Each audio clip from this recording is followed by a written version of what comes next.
I'm Diane McKeever, and I'm very happy to be here with you. This is brought to you, of course, by the Darien Library. Thank you, the Darien Library. I used to do a lot of training, so maybe my name is familiar to some of you.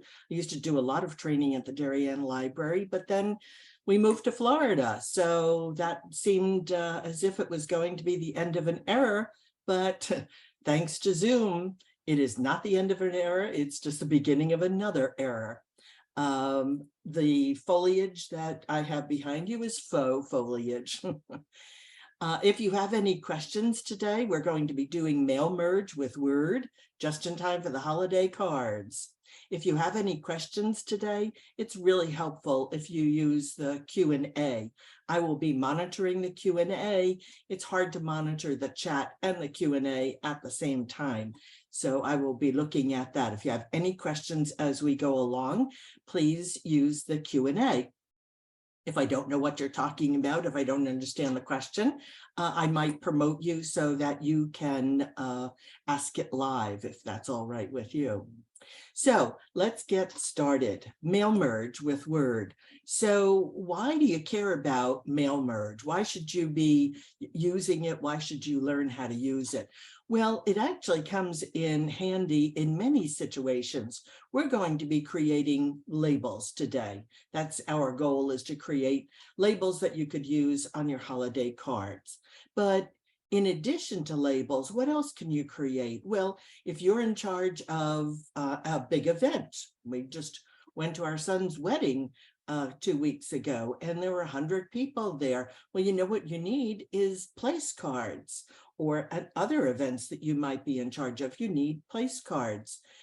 As long as you have the names of the people and the table that they're going to be at, it's very easy printing up the place cards or name tags.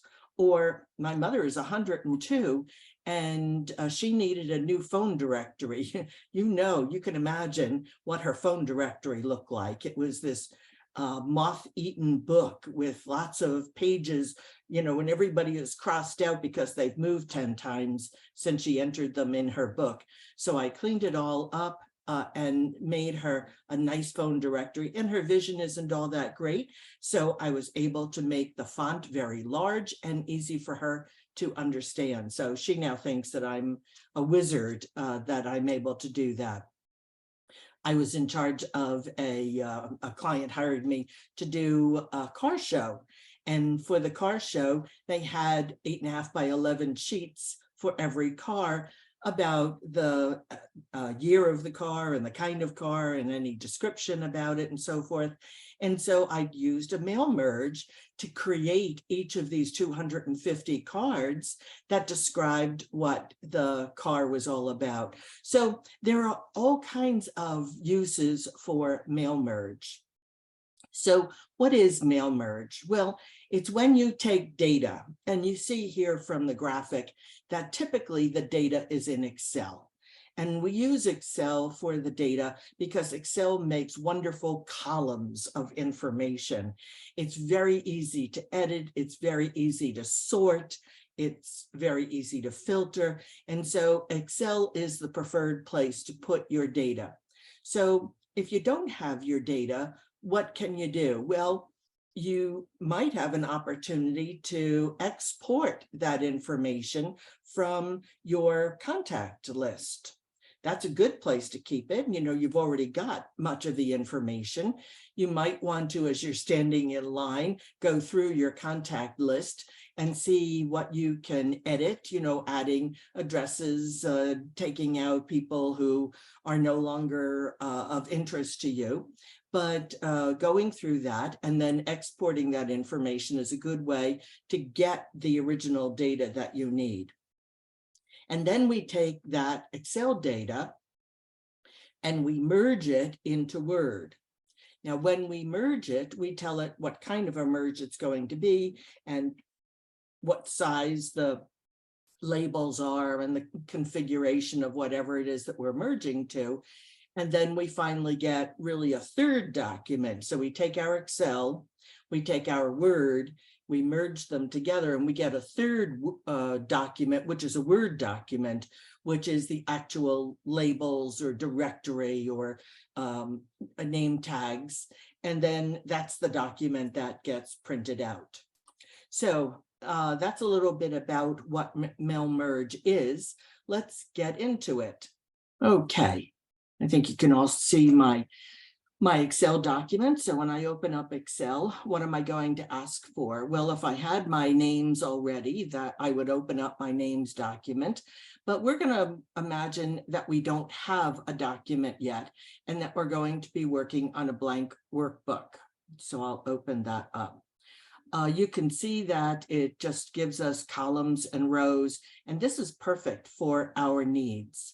It's always a good idea to start your name document with the first line having header or names for the columns.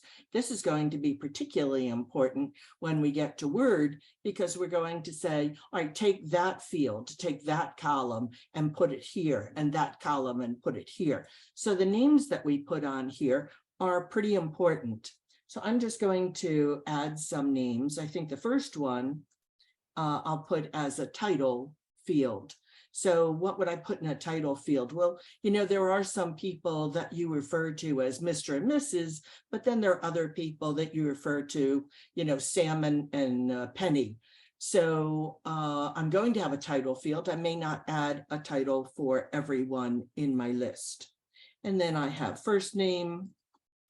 And you see, we can use spaces. That's fine. Last name. And back when I started teaching this 30 years ago, it was pretty easy. Everybody had a title, everybody had a first name, and everybody had a last name. But now, of course, you know, we've gotten people who don't share the same last name, and we want to send it to them. So I'm going to create a field. I'm going to call it second name. And that would be for anybody else in the family. And I'm going to add a family column because I might like to say and family at the end of someone's name. So if I want to do that, I'll have a family column. And then of course we get into the classic address. For that would be their house number and their street name, and then city, state, and zip. And while some of these could be combined, it could be that you actually wind up with 3 fields. You could have one field, which would be all of the name information. You could type in that one field, Mr. and Mrs. Harold Smith and family. And then on the next cell, you could put in 123 Main Street. And on the last cell, you could put in Darien, Connecticut, 06920. I'm out of Connecticut a little bit, so I've forgotten what that actually is, but you would be able to put that in if you wanted in 3 cells. But I found in my experience that it's better to break the information apart into smaller segments. One reason for it is that I would like this to be alphabetized by last name. If I don't have last name as a specific field, it's going to be very hard for me to do that kind of sorting that I want. Or if I wanted to sort it by state or by city or by zip code, that would be difficult to do if I had them all mushed into one field. I wouldn't be able to find all of the Connecticut's because it isn't a unique column. So I like to divide it into as many columns as I can. Now, clearly, these columns are not going to work in terms of the width of the columns, but I really at this point don't know how wide they should be. So for now, I'm just going to leave them this way. So I'm going to put in some information. Let's put in a Mr. and Mrs. Harold, last name Ross. And there is nobody else in his family, and he's at 123 Main Street. And you see how that's overlapping the next column? Some people would at this point skip a column because, oh, it's overlapping and that's not a good thing. I'm going to lose that information. You're not going to lose the information. It's just not going to be displayed for a moment. But when we change the width of a column, it will be brilliant. So let's put in Darien 06820. And I have been using the tab key to go across, but now I'm going to hit the enter key because that will get me back to A3, which is the next cell, and I'd be able to continue on. But did you see what happened to that zip code? I know I typed a 0, but you know, Excel does not like numbers that are preceded by 0, because in reality, every number could be preceded by 5 zeros, couldn't it? That numbers are never preceded by a 0. That would be something that you would drop out, and that's exactly what Excel has done. It's dropped it out. So I have to do something to correct that. And what I'm going to do is I'm going to select this column, and I'm going to say that this column, although it's containing numeric characters, is not a number. It looks like a number, but it is not a number. And so the way I do that is from my home tab, which is the normal tab that you'd be working with, you can see that we have a group of options called number. And at the moment, this number is assigned a general format. What we're going to do is assign it text. And you can see that it's the zip field, and we've said it's text. And look what it's done. It's moved that number over to the left side of the cell, because text is always left aligned by default unless you change it, and numbers are always right aligned by default unless you change it. So I'm going to double click this cell, which is the way that I get in there to edit something, and I'm going to type a 0, and I'm hoping that it retains that 0, and it does. And because I started by selecting the entire column, when I said this entire column is text, I'm not going to have that problem in the future. This little green guy in the corner, just learn to ignore him, because you can see it says the number in this cell is formatted as text or preceded by an apostrophe. Okay, that's exactly right, because that's what we did. I don't know why Microsoft gets so upset that it is doing exactly what we asked it to do. You'll see that it says it's formatted as text or preceded by an apostrophe. Another way of entering a number and having it remain like a zip code with a leading 0 is by typing an apostrophe, and then you would type the number. In this case, we don't want to have to do that for every one of our entries. So we're just going to select the whole column, format it, and you'll see that as we type in the next entry, it will hold that leading 0 automatically. So the next first name is going to be Betsy, and Betsy's last name is Hampton, and Betsy lives with John Adams, and they live at 475 Smith Ridge Road.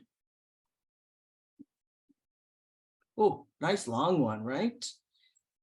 Now, as I start to type Darien, because it's an entry that's been in the column before, makes it really easy. When I start to type the C, it puts that in automatically. It does not put in the number. I actually have to type that. So let's see what happens when I hit the enter key. Do you see that it holds the 0 because we told it that it's text? So maybe I'll put in one more entry, and then I'll adjust the columns to allow me to see the complete entry in it. This will be another Mr. and Mrs. And again, because I already typed Mr. and Mrs., it puts that in for me. This is going to be Peter, Rabbit. I don't need a second name, but I would like to say and family. And they're at 555 South Ridge Road. And they're in New Canaan. 06840. So if I make any mistakes as I'm typing along and want to go back and edit it, remember you put your mouse on the cell and double click. That's called in-cell editing.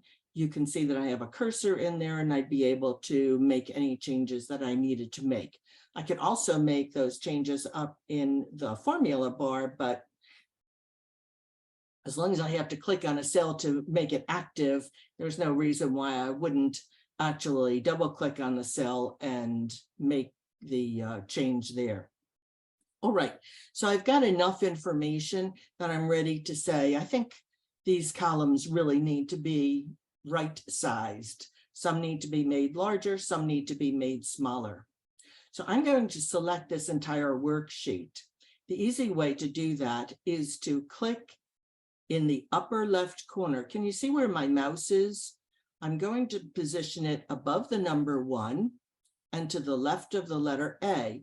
When I click in that location, it selects the entire worksheet.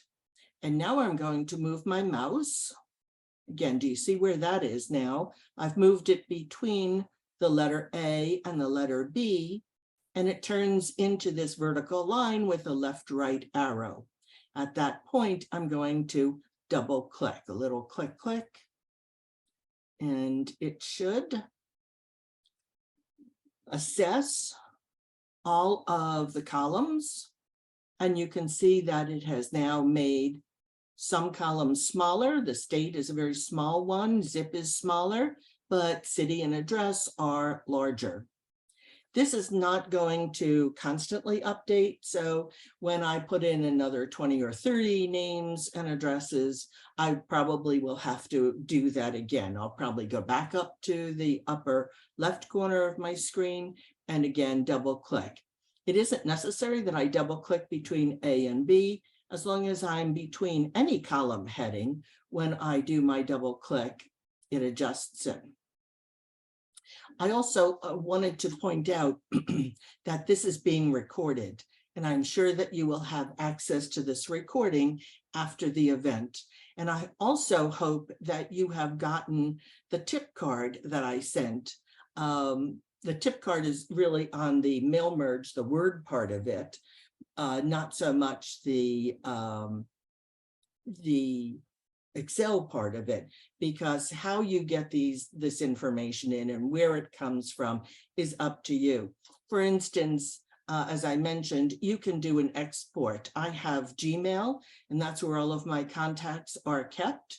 And so if I wanted to, I could go into my Gmail, and one of the options in my contacts, one of the options in my contacts is that I could export my contacts. Now, sadly, I've got 1,300 contacts, and trust me, we don't send out 1,300 Christmas cards. So this would be a difficult thing to do.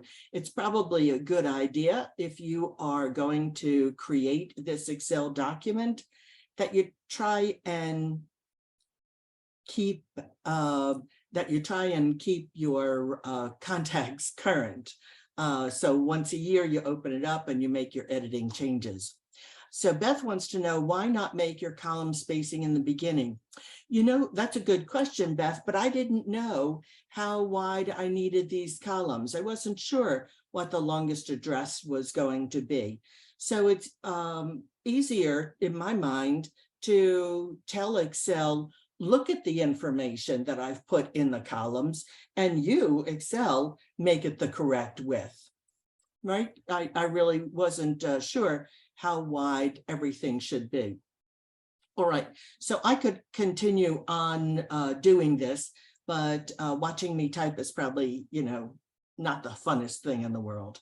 So what I'm going to do is open up a document that I have put on my desktop, cleverly called names.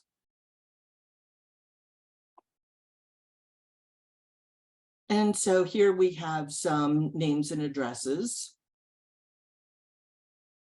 Oh, I thought I had added a couple of fields. Okay. Let me see. Documents.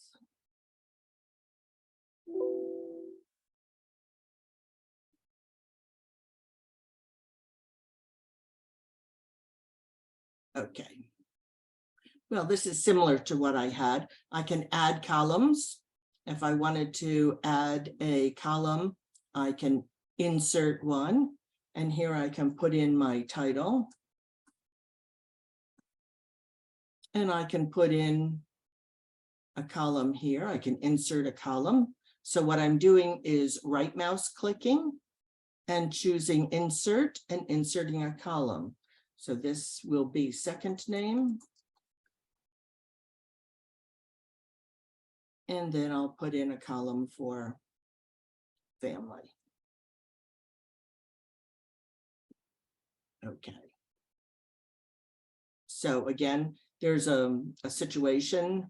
Second name probably should be a wider column, but I don't really know how wide. So I'm going to put in, here's Catherine Fitzgibbons and Adam West. Okay, now I have an idea how wide that column should be. I can just change the width of one column, or I could have asked it to change the width of all of them. Department isn't their last name. It's a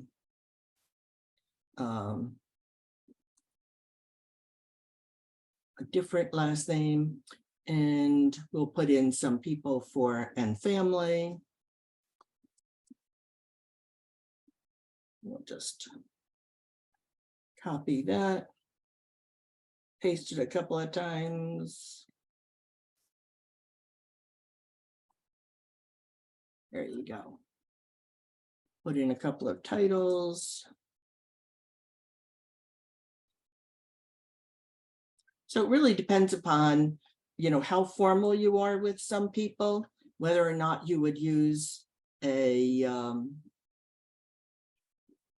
Mr. and Mrs. situation. Some people, you've always called them Mr. and Mrs. Others, you probably put first and last names. Really a preference thing, right? Okay, so I'm going to save this document.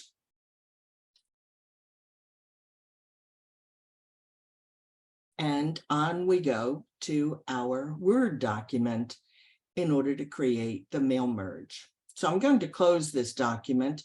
It's always a good idea to close your data document.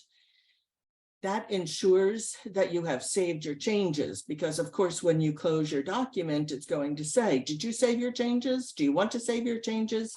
So it's a good idea that you have saved your changes so that at this point it's current. Oh, actually, before we close it, one thing that I might want to do, you see that this is not in alphabetical order. And I think I would ultimately like my labels to be in alphabetical order. So I'm going to sort this document.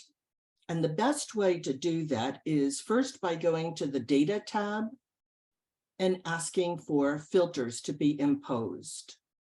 You can see that now at the top of every column, there's a little pull down, and this now has sort A to Z as one of the options.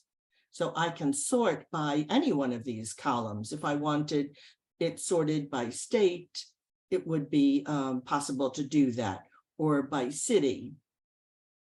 Very, very easy to do. So again, I went to the Data tab, and on the Data tab, there's a Sort and Filter group. and I just clicked on filter. And how did it know that all of this information is related to one another, right? How did it know that when you're sorting, that it should keep Betty and Fred together with their last name? How did it know that? It knew that because these are consecutive columns. There was no break, there was no blank column. If there's a totally blank column in here, that would have indicated to Excel that the information to the left of that blank column was related to itself, and the information on the right was related to itself, but they were not related to one another. We could get around that first by selecting all of the data, but that's kind of tedious. So it's better to just not have blank columns, or for that matter, blank rows. We could, if we had a completely blank row in here, if I had inserted a blank row, it would have said, oh, okay, everything above that blank row is related information. Everything below is related information. So I'm going to make sure that there are no complete blank rows or columns. Okay, so I've got this. No, I don't have it sorted by last name, but let me do that. And then I'm going to close this, and it's going to ask me, as you can imagine, when I close it, do you want to save changes? Oh, yes, that would be good. Thank you. I'll save those changes. I'm going to open Word. I have the 365 version of Word. So this is it's always the latest version, which is nice. Mail merge, as you can imagine, is from the Mailings tab. So if you were able to print out that tip card that I sent you, you might want to follow along and make your notes on it. Excuse me. If you were able to print it out in time, you might want to make notes on it. But you can see when we go to the Mailings tab, we have a whole mail merge group. One thing that I really suggest that you do, you see where it says Start Mail Merge. I don't want to click on Start Mail Merge, but on the little pull down, because I would like, and I encourage you to do this, to go down to the step-by-step mail merge wizard. I've been doing this for, as I said, 30 years, and I still always start with this, because when I select that, when I turn that on, it opens up this mail merge helper. And this is going to keep you in sequence. There are 6 steps to a mail merge. And by seeing the mail merge helper, it helps you identify what step you are on at any one time. And if you look in the lower left of lower right corner of your screen, you can see that it tells me right now I'm on step 1 of 6 steps in order to create a mail merge. So what kind of a document would we like to create? So you can see letters, email messages. That's kind of interesting, isn't it? That you can merge email addresses into a Word document and send them out. It works best, however, if you're using Outlook. It's problematic when you're using other programs. You could merge to envelopes, labels, or a directory. Of course, we're going to create labels, and it gives us a little description. It's saying, okay, you want to print address labels for a group mailing. Then click next to continue. So the first step is just saying, what kind of a document would you like to create? All right, we've identified that as labels. I'm going to click on next, starting the document. And it looked at our document and it said, okay, but this document, this Word document, is not set up for labels. What would you like to do? Well, I'd like to change this document layout. And by doing so, I say what kind of a document it is. Now, this is the time for you to get out and hopefully you've been already to Staples or your favorite place where you buy your labels, and you've chosen the kind of labels that you want. And you'll look at that package and it will say the number of the label. I've clicked on label options and it's going to bring up a window that asks me what kind of a document. By default, this says, let me show you what it says. It's such a silly thing. LM. Oh, doesn't show it. Okay. But by default, it used to say Microsoft labels. I didn't even know that Microsoft was in the label business, but it's actually, you want it to say Avery US letter. You might have seen that there's also a Staples selection in here as a vendor. And if you bought the staple version, you might want to choose that. But even on the Staples package, if you bought the Staple brand labels, it says similar to Avery, and it will give you a number. So what you're looking for in this list is the Avery number that is on the package. And we are looking for 5160.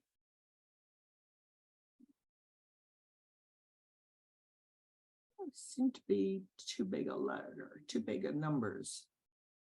Avery US letter. 5160.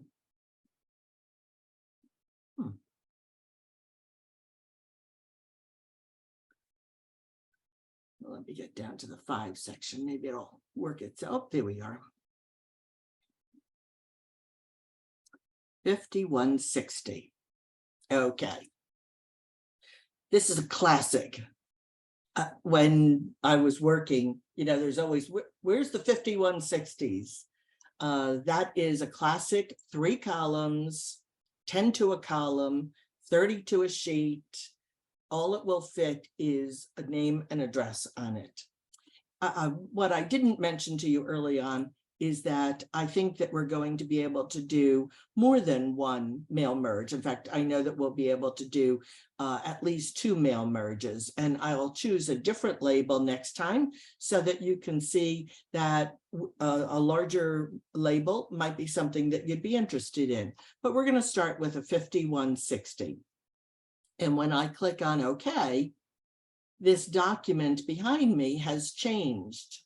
Now, unfortunately, by default, and you know what default means, the normal settings in Word are that when you insert a table in a document, it doesn't show you the grid lines. This has always been a problem when I teach mail merge, because if you were to look at this document, you would say, well, where are my labels? I don't see any labels here.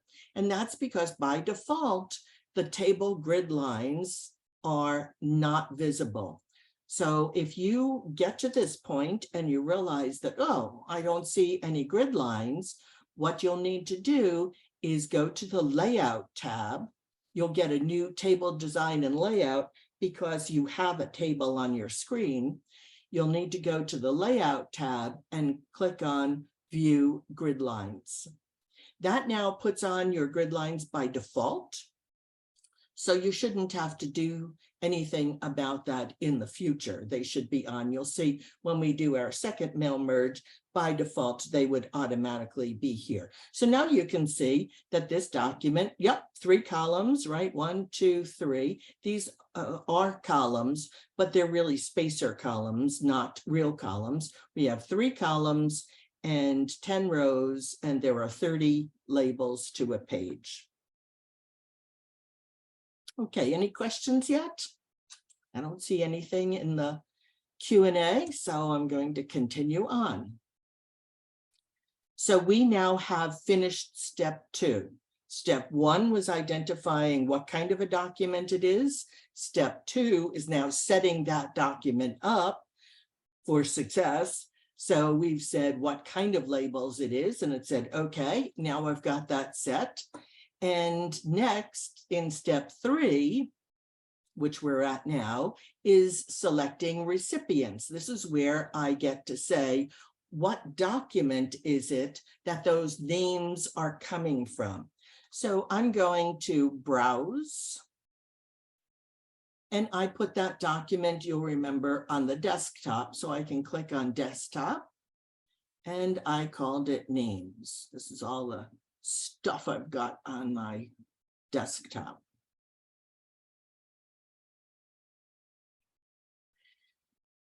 Because we're in Excel, and Excel has the capability of having multiple sheets in a document, it always stops and asks me, what is the name of the sheet, or do I have a named range in there? I'm going to use the names document, and I want to make sure that this is checked, right? First row of data contains column headers. That's important because instead of putting in Mr. and Mrs. as if I don't select this, it won't see that the first column is our header row. And it's better that you have this selected. Let's just click on OK. And it shows me the names, a sample of the names. Actually, it's more than a sample, it's every name. And this is also an opportunity for me to sort. If I hadn't sorted this before in Excel, I would be able to sort this now. If at this point you're scrolling through and you say, oh, you know what, I don't really want to send to these people, you would have an opportunity to uncheck some of the people on your list, and those names would not be included. So this is your last minute opportunity to say, I would like to just send to the checked people. The assumption is everyone with a check mark, and everyone comes in with a check mark, is going to get a card. The reverse of that is if I click on the check mark here in the column heading, it unchecks everyone, and then I could go through and say, I'll send to them and them and them. You'd be able to individually choose someone. I'm going to put all of my check marks back on, and so everyone is getting a label. I'll click on OK.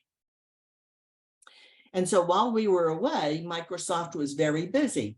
It put in this code next record so that it knows that the first record is going to go into the first cell there in the upper left, and then it will put in the next record in each of these. We did not have to type this. Back in the early days of mail merge,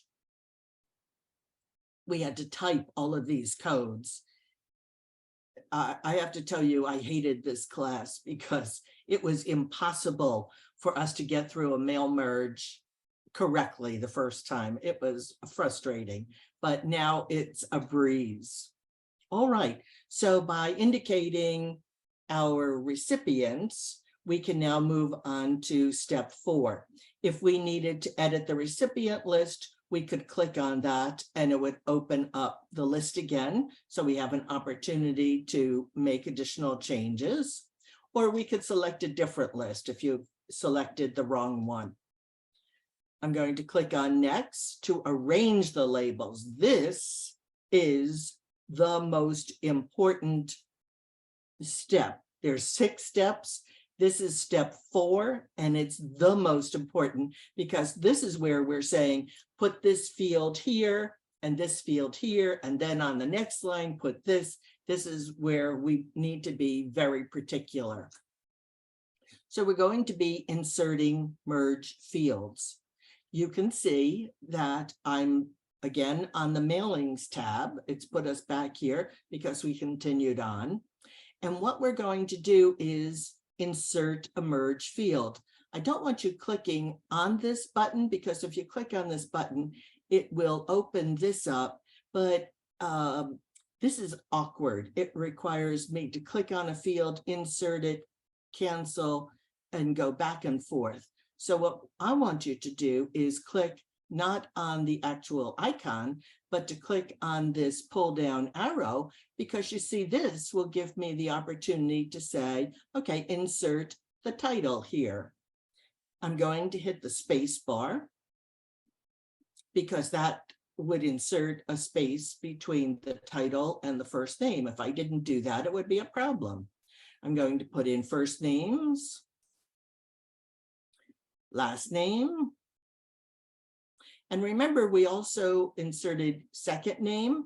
Of course, it's only going to insert a second name if there is one in that field. Oh, I forgot my space. Insert field, family. Okay, all of that will be on one line. And I know it looks like it's on two lines, but for most people, it will not be on two lines. I'm going to hit the Enter key on my keyboard.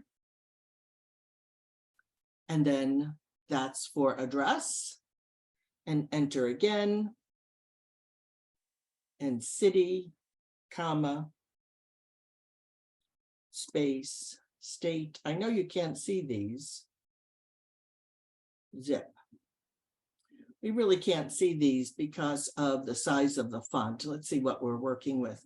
Calibri 11 point, but more importantly,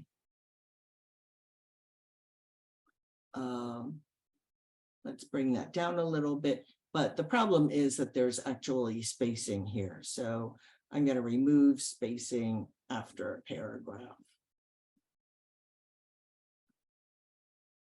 Okay, so I did two things. One is that I reduced the size to 10 points, and the other thing is that I removed some spacing in there.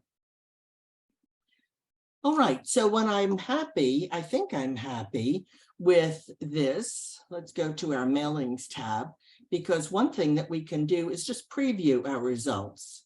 See, this is what it's going to look like, and that's fine. I could scroll on through and see how various labels are going to look. This is not having done the mail merge, but just that we're previewing the results. I'm going to turn that off. So this information that we have in this first cell looks fine. And I would like all of the rest of the 29 cells here to have that same information. And so let's come over to our mail merge helper on the right side of our screen, and you can see replicate labels. You can copy the layout of the first label to the other labels on the page by clicking the button below. This is a magical button. We didn't always have this button. It's not pretty. Would go to where delete spaces. Are you talking about the line spacing, or are you talking about extra spaces? If you clarify that question, I'd be happy to answer it. And I'll talk to you about some other spacing issues in just a moment. Okay, so we've updated all the labels, and I think they look fine. Let's click on preview results. Let's see how they look. That looks pretty good, right? Do you like that spacing? Extra spaces. Between the paragraphs, Evangelina? Okay, we've updated all the labels. And let's now preview our labels. So that which we saw a moment ago was a preview. We're going to preview them again. There we go. And that looks pretty good. So this is your opportunity now to, okay, good. Evangelina clarified her question. I'm going to show you how to do that in just a moment. She wants to take out the extra spacing between the paragraphs. I'll show you how to do that. But I'm happy with these labels, and it looks like we have merged, but we really have not merged, because at this point, all we're doing is previewing. So we're ready now to go on to the next step. So you see that many of these steps, there's 6 steps, but it's only step 4 that's really a tough one. Now we're going to complete the merge. And you see that we have 2 options, print or edit individual labels. I never send anything directly to the printer. Those label sheets are way too expensive, way too expensive. So what I always do is click on edit individual labels. What this will do is it will create the merged document, the document that's many pages long, the document that really has the finished labels. And so that's what I would be doing. You know, I'm going to address Evangelina's question now, because this is a good opportunity. If I wanted to change the font, if I wanted to change the spacing, this is a good opportunity for me to do that. If I see that I misspelled something here, that's not the opportunity, because this is just a preview. Changing anything here in terms of editing, in terms of changing a spelling of something, is not going to hold. I would have to go back and change the data. This is just a preview of it. But I'm going to select the whole table. Do you see that when my mouse is in a table, I have this little plus sign in the corner? This allows me to select the entire table. So maybe from the Home tab, I would choose a more attractive font. We're talking about this being our Christmas cards. This would be an opportunity for me to say, well, I don't want my average Christmas card. Do I have enough fonts? I'm not totally sure. What do you think? Let's choose something that the post office won't be opposed to.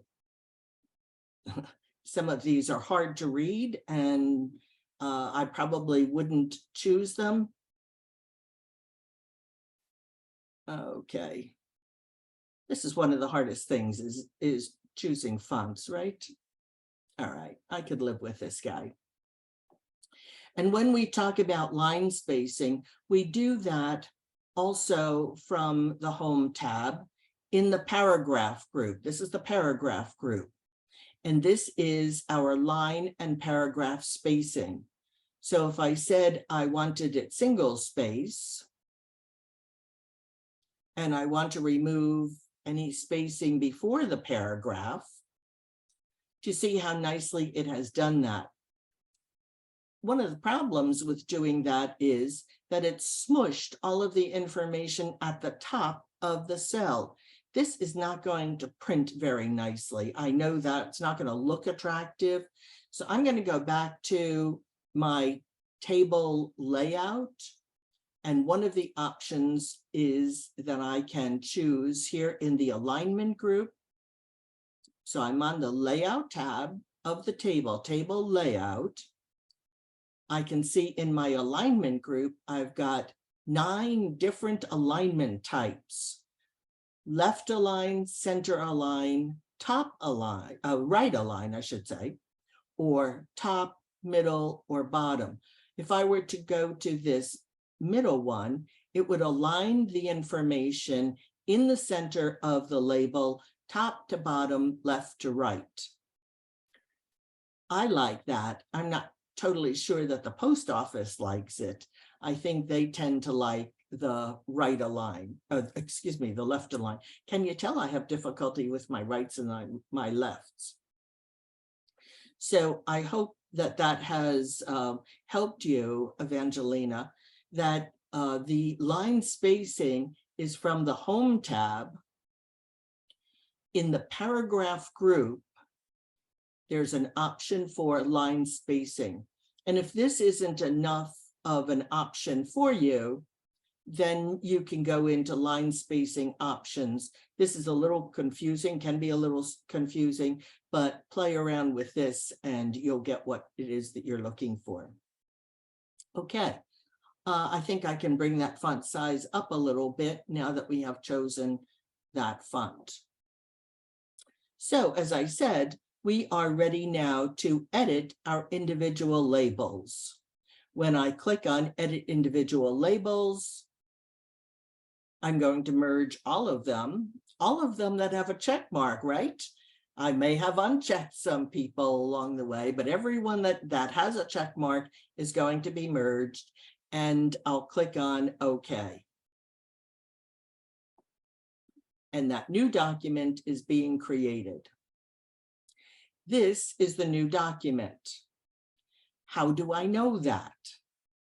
Well, I know it from a couple of things. One, if I look at the name of the document, I can see that the name of the document is called Labels 1.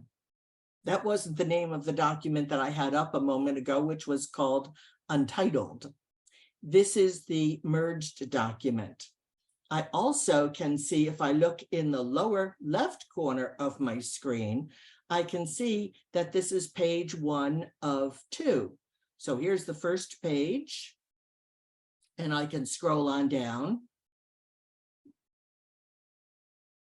and I can see the end of the second page. So this now is the document that I would be printing. This is the document I would be saving.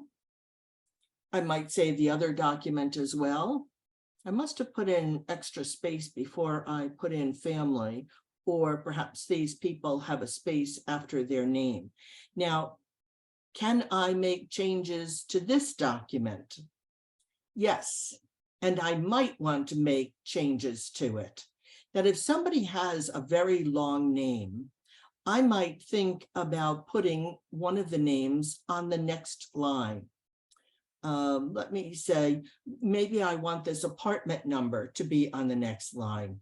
So I'm going to click and hit the Enter key, and this is the way it will print. So if you have, you want Adam West to be on his own line, you can hit the Enter key and edit it. So this document absolutely can and should be edited. If you have people on your mailing list, and I have had clients that have had very titled people on their mailing list, and when I did the mailing labels for them, the Honorable and Mrs. Hubert Humphrey the third and family, became very, very long. So I would have to go through. In some cases, if it was very long, on that particular label, I would select it. I would reduce the font size until it fit appropriately on the label. So this is the label document. This is the one I'm going to save. I'll call it 2022 Christmas labels. I'll put it someplace. Probably I will put it on my desktop today, but you could put it anywhere you want. And now it's saved there. And now I could send it to the printer. Now that I've seen it.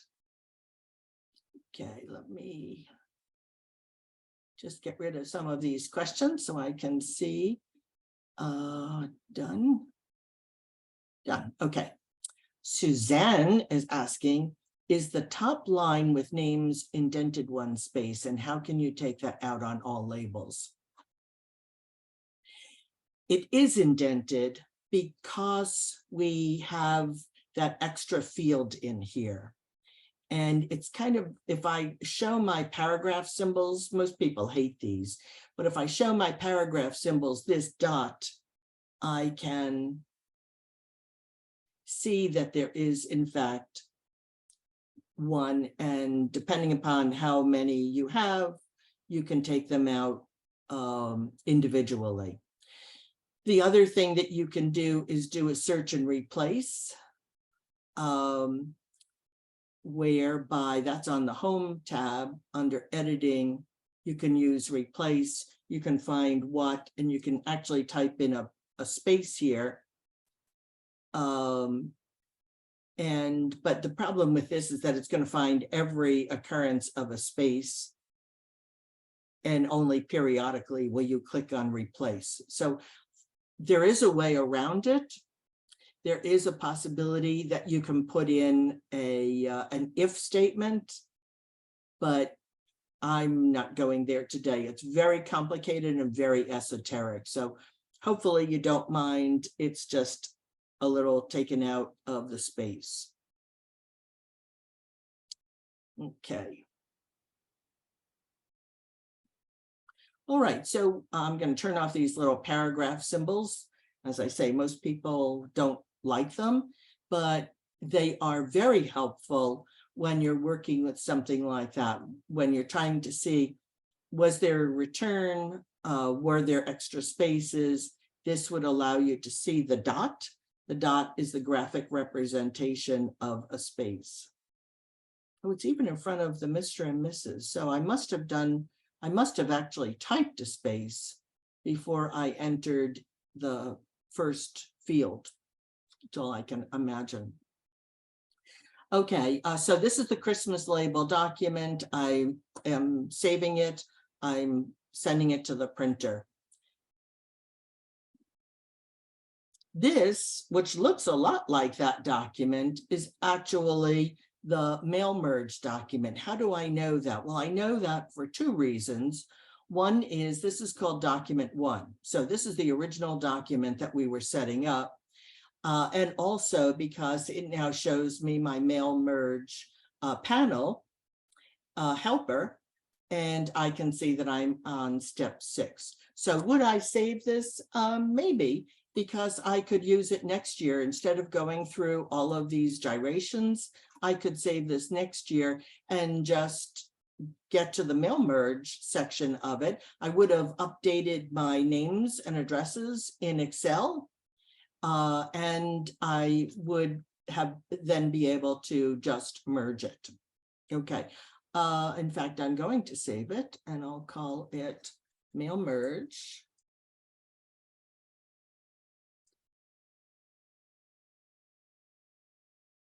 Christmas. I think I misspelled Christmas. Okay, and I can,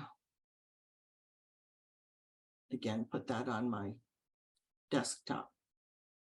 I normally wouldn't put it in my desktop. I would put it in a folder, but for now, that works for me. Okay. So I'm going to close this document. So that was one mail merge. Okay, let's do another mail merge. Ready to do that again? We're going to use the same data. We're going to use the same information, but we're going to create different labels this time. Let's see how that works. Remember, we go to the Mailings tab. It's where we start. And we click on Start Mail Merge and Step-by-Step Mail Merge Wizard. Again, it's going to be labels. So we'll select that. Next, label options. So it should display 5160, which is the last size that I used, which is nice that it does remember the last size. If you're using the same one, great. This time, however, we're going to use 5163, which is a little bit larger label. It's a 2x4 label. There are fewer of them. There's only 10 on a page. But what we're going to do on this label is we're going to put our return address on it so that with one nice label, we have our return address and the address of the recipient. So let's see how this one looks. We'll say, okay. And because we turned on the grid line for tables, we can see our 10 labels. And you can see how much larger they are. And it will give us greater flexibility. So next, select the recipients. Browse, and of course, this is part that I can't tell you with, I can't help you with, where you saved those names and addresses. It always opens up to a folder called My Data Sources. We don't ever have data in here. We're going to go to the desktop, which is where I put our names document.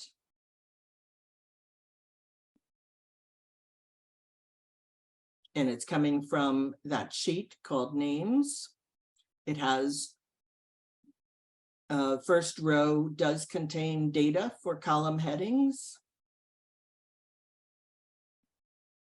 Remember, this is our opportunity. If we wanted to sort by any column, we would have an opportunity to do that. And we have an opportunity to uncheck anyone that we're not interested in sending to at this time.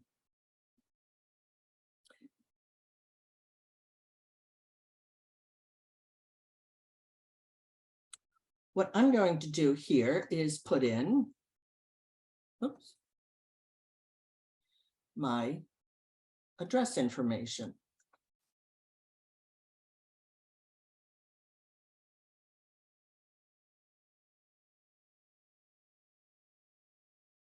Okay. But, you know, this is not great formatting, right? We need to select this from the Home tab. Remember where we went before? Paragraph group. Firstly, I'm going to make it single space, and then I'm going to remove the spacing before, and I'm going to remove the spacing after.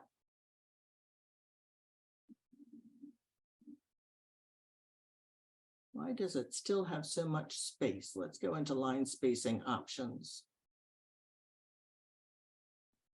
We told you to come out. So 0 before, 0 after, single space. Okay, there we go. Perfect. And now I'm going to insert my fields.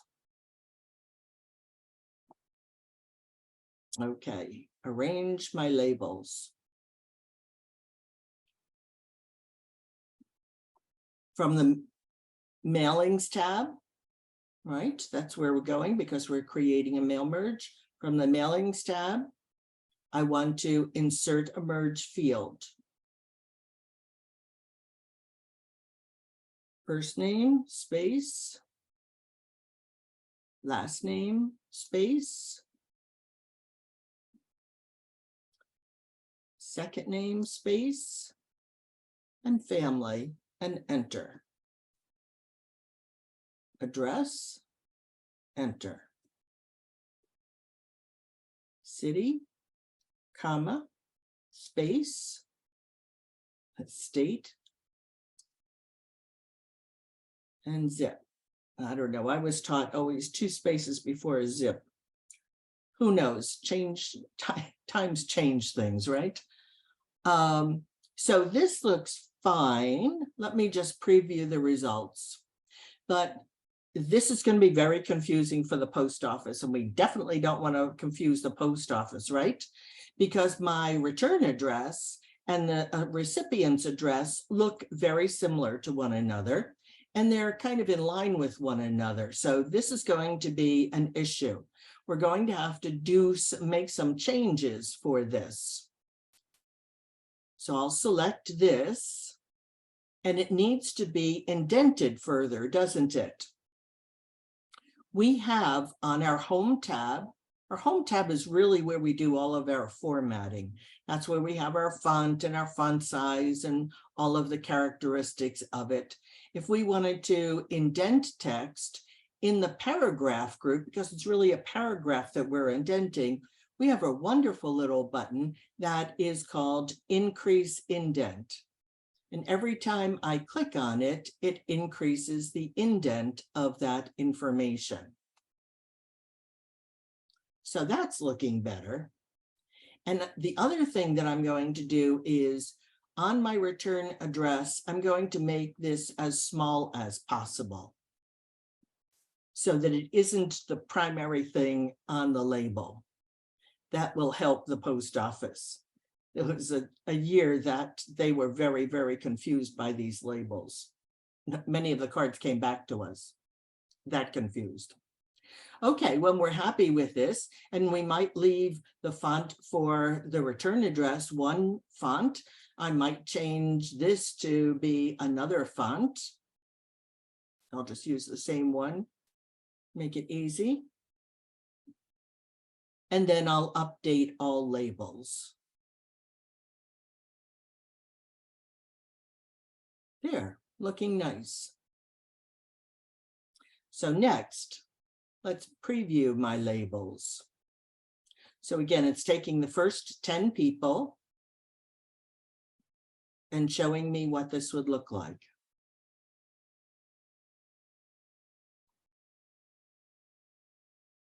And now, believe it or not, we're up to step 6 already. It was so much easier. The second mail merge is always so much easier than the first mail merge.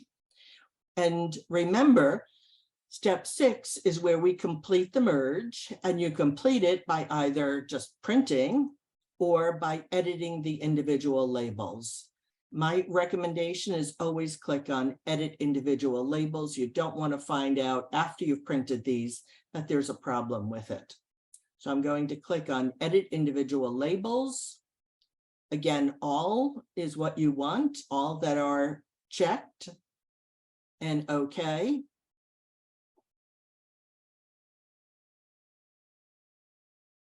And I know that this is my finished labels because, again, I'm looking in the lower left corner of my screen. Instead of there being 2 pages this time, there's 6 pages because we have only 10 to a sheet.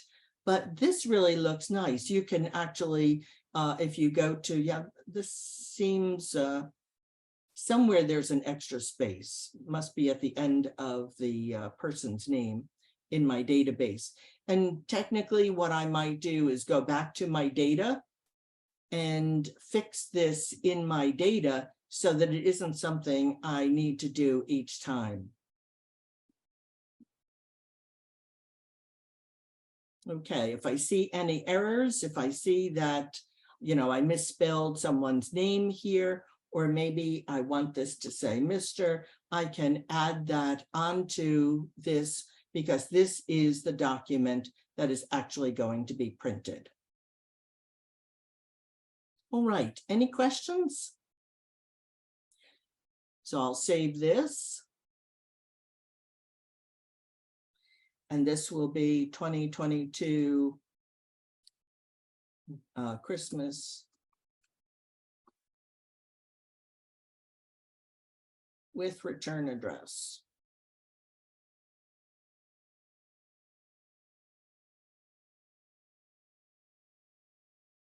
And again, I will save it on my desktop.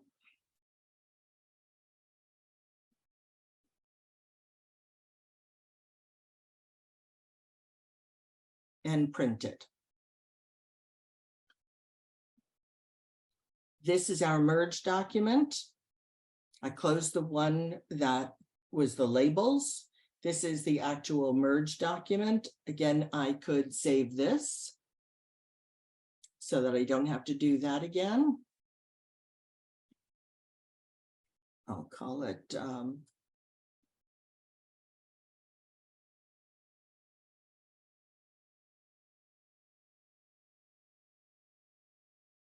was a time we couldn't have that many characters in a title of a document, but this is a new time.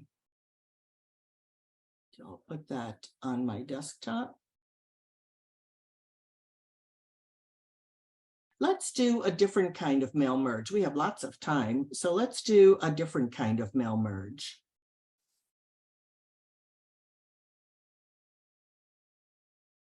Again, I've opened up just a new document, mailings, start mail merge, step-by-step mail merge wizard. Always start with that.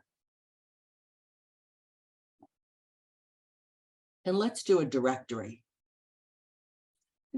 We don't so much do letters anymore because when was the last time you printed a letter?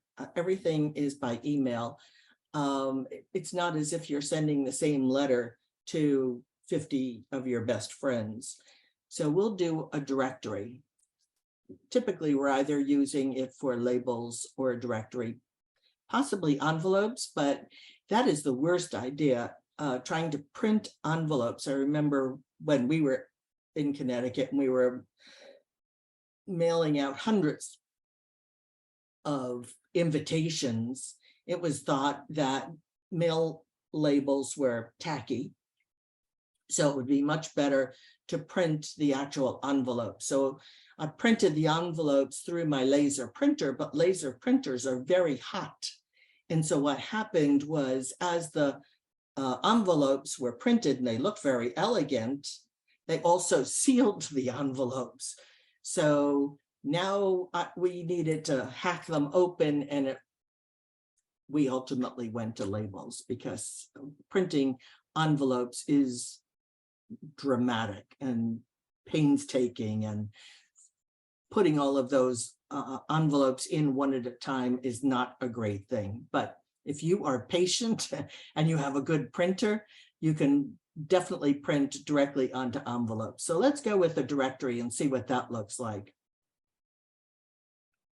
And we'll use the current document, sure. We'll select our recipients. It's the same folks that we had been using up to this time. So it's there on the desktop, and we called it names.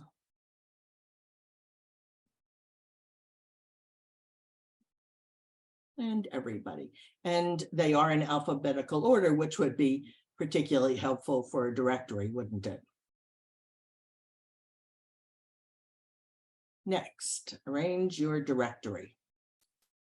So let's put in first name, space, last name, space, second name. This time I'm not going to put in a space before I put in family, because that seemed to be a problem. Enter, address, enter, city, comma, space, state, and zip.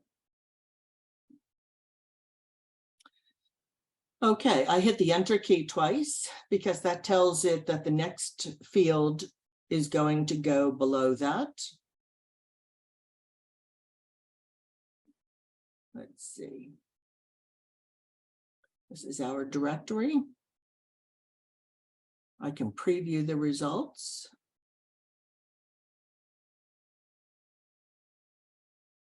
Next. Preview our directory. Next, complete the merge and merge to a new document.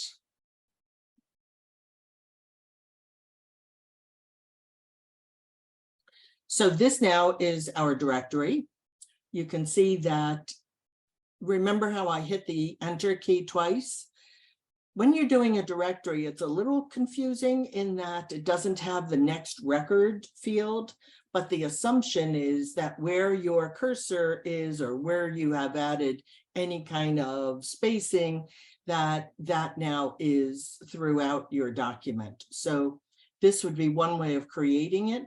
Maybe something that we might think about doing is going to the layout tab and saying, okay, that's a 1-column directory, but what would it look like if it were a 2-column directory? Or perhaps I could say it's a 3-column directory. This is a little awkward, isn't it? And often you'll have to do a little bit of adjustment to make sure that your people end up at the right column. And you'll have to do that with some enters or changing the margins. And again, this was done with that open spacing. You always start, if you're doing this, you always start from the top of the document and go down.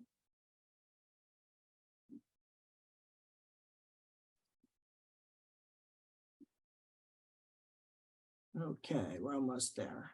Almost finished, right? Yep, 4 pages. There we go. So that's what a directory would look like. this then could be obviously printed. I printed it on paper and then 3-hole punched it and sent it to my mother. If I want to change the font on it, I can select all. I could have done it as I was doing my mail merge, but I'm going to select it all now. And that would give me an opportunity to change the font, change the line spacing. I can increase the font. I can decrease the line spacing. But of course, I would have to go back now and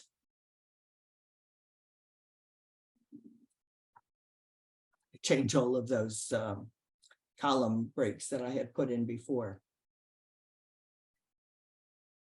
All right. Questions? So we've now done 3 mail merges.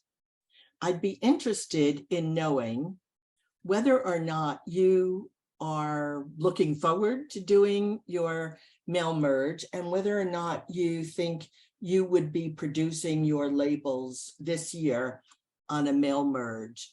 In the chat, I've opened up the chat. In the chat, can you tell me whether or not you think that a mail merge is the way you're going to go with your labels this year? It will be interesting to hear your comments on that. I'm going to close this and not save your changes, not save.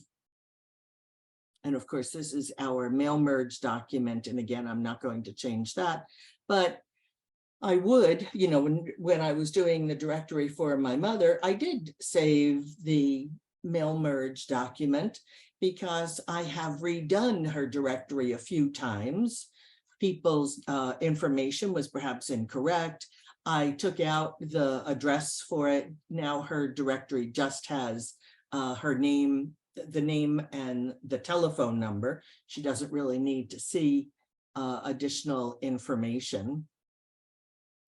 So let's see, nobody has responded. So nobody is going to use this. Nobody has an opinion about this. All right, I'm going to close that and not save my changes.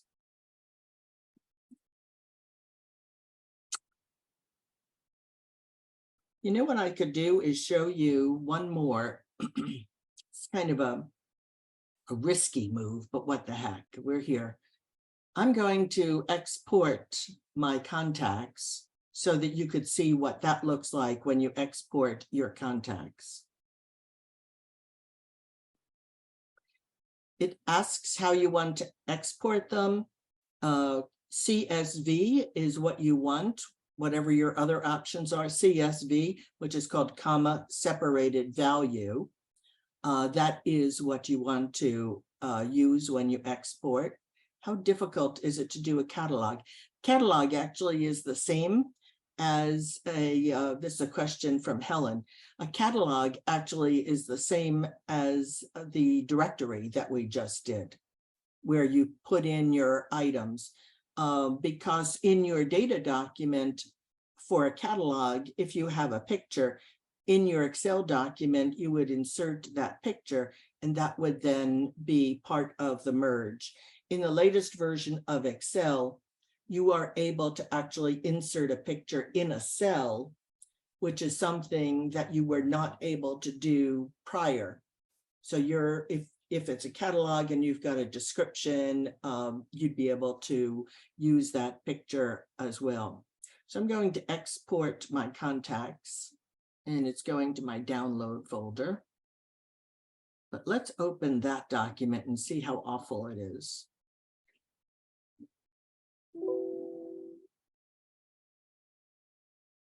Okay, when I'm opening up this document, it's a comma separated value, and it's asking me, would I like Excel to remove leading zeros? You know the answer to this question, right? Oh, no, please don't remove the leading zeros, because all of those zip codes that you have for the Northeast are going to be incomplete. It's going to drop that leading 0. So we don't want it converting our document. Don't convert the document. And so now we can see this is what it has kept track of. In my Google contacts, there are many, many, many more fields than I need. So the first thing I'm going to do is change the width of these columns because I can't really see what's in them. So I'm going to select the upper left corner above the number 1 and to the left of the letter A and click. And now it is showing me all of my fields. I don't even know what a Yomi name is. I don't need Yomi names for people. So first thing I would do is go through and start deleting columns. I've selected some and I'm deleting them. If I have information in any of these, I would keep it, but I know I don't. Delete. I'm really getting down to just the columns that I need. Do I need to do this? Probably not, but it will make it easier for me to understand.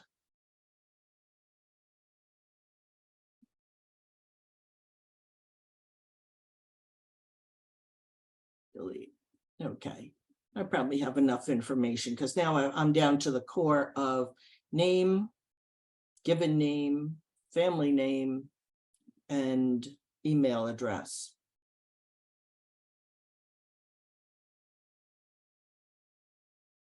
And I'll save these changes. Actually, on this, I'm going to do a save as, because right now it's saved as a comma separated values, and I really want to save it as an Excel workbook. So I'm upgrading it into Excel. So I could go through, I could delete rows, I could add rows. Maybe I want to send something to everybody in my address book.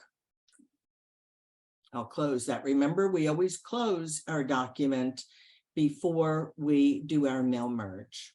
And I'll open up Word again. And I think one of the things that is available to me now, one of the fields that is available to me now is actually their telephone number. So it might be interesting for me to put their name and their telephone number.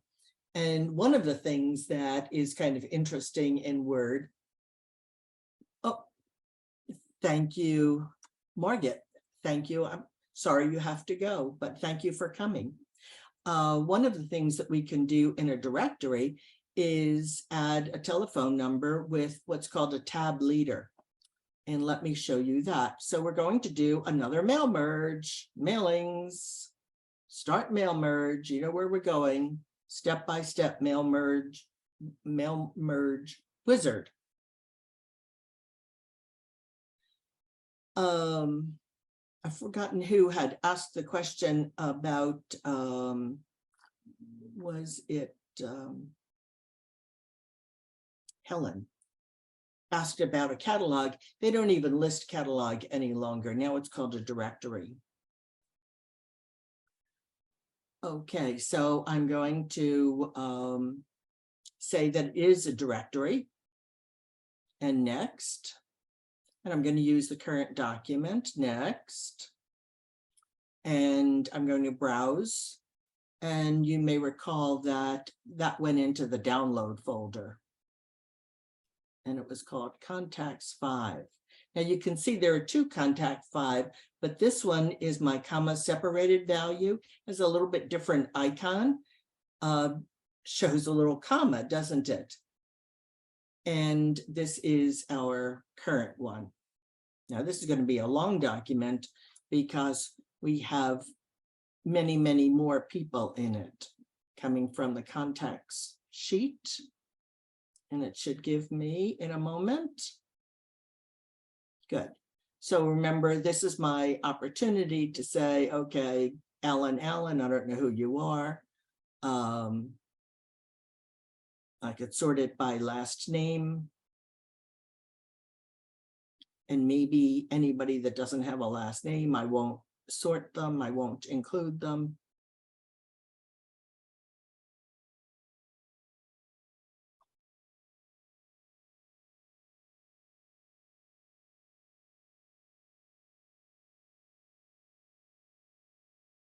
Okay, good. I did it as a reverse sort just so that you could see that there will be names in there. Okay, next, arranging your directory. And this, of course, is where we put in our fields. So I think I'd like the family name, comma, space, given name.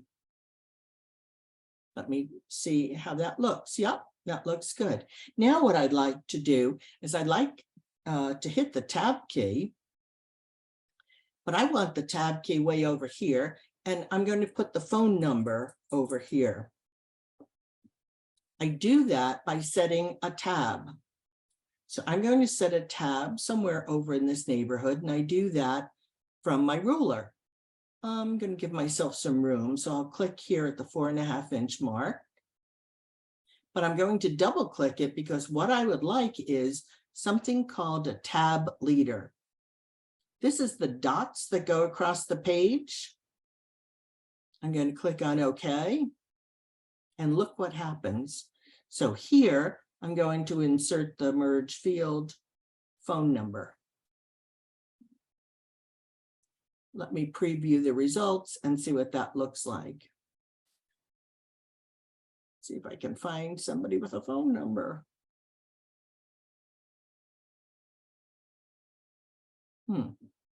Okay, we'll see how that works. And then I'll hit the enter key. And that's all I'm going to have, just their phone number. By hitting the enter key, it then says, put the next name right underneath that. Okay, I'm happy with that. So next. Preview my directory, not much of a preview. So next, I'm going to complete my merge to a new document. Hopefully we can find some people that actually have telephone numbers in my telephone directory. Or do they even call it telephone directories? Maybe it's just a phone directory. There we go. There we go. And so you can see what that tab did. It gave us a leader, so it's easier to look across the page and see the telephone number that's associated with someone.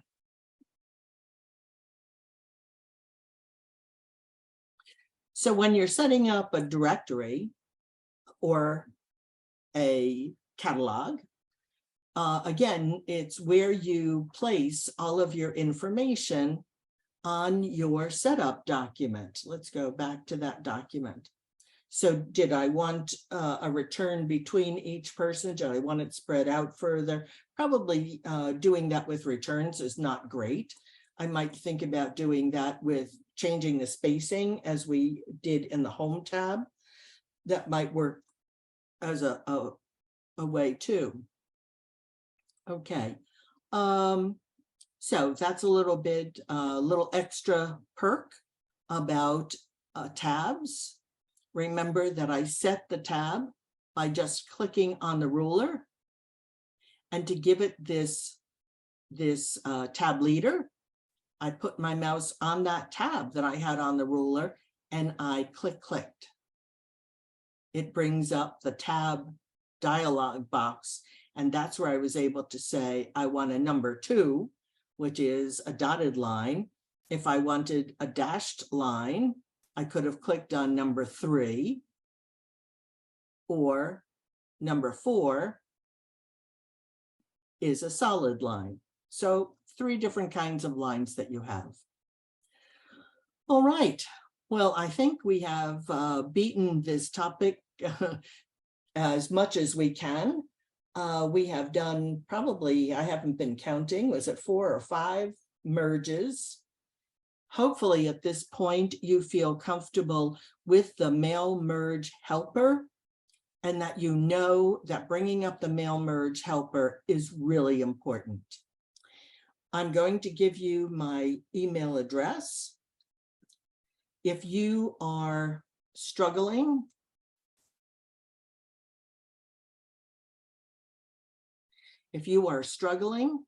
and need to contact someone and want to talk to someone, please feel free to email me.